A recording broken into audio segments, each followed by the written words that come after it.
मंडळी नमस्कार, मी विनोद रायकर. आज मी आलो आहे सह्याद्रीच्या कुशीत वसलेल्या निसर्गप्रेमींच्या मनात खास स्थान असलेल्या आढराई जंगल ट्रेकला. जंगलातून चालत चालत आता मी एका अप्रतिम ठिकाणी येऊन पोहोचलो आहे. समोर दिसत आहे सह्याद्रीच्या उंच उंच अशा डोंगर रांगा, त्यातून कोसळणारे असंख्य धबधबे आणि धुक्याची चादर. धुकं बाजूला सरताच हरिश्चंद्रगडाच्या डोंगरावरून फेसाळत खाली येणारे धबधबे नजरेस पडतात. तो क्षण शब्दात सांगणं कठीण आहे. खरंच स्वर्गीय सुखाची अनुभूती घ्यायची असेल तर हे दृश्य एकदा तरी डोळ्यांनी पाहायलाच हवं. हे नयनरम्य ठिकाण आहे पुणे जिल्ह्यातील जुन्नर तालुक्यातील खिरेश्वर गावाजवळ. याच गावातून आढराई जंगल ट्रेकची सुरुवात होते.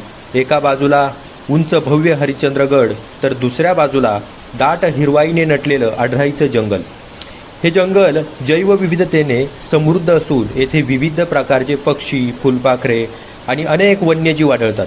त्यामुळे या जंगलात भटकताना निसर्गाचा प्रत्येक क्षण जपून अनुभवावा लागतो. पावसाळ्यात तर आढराईचं रूप अधिकच खुलून दिसतं.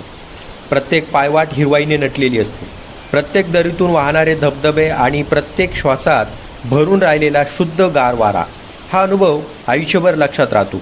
जर तुम्हालाही ट्रेकिंग, निसर्ग आणि सह्याद्रीची भटकंती आवडत असेल तर आढराई जंगल ट्रेक तुमच्या यादीत नक्कीच असायला हवा.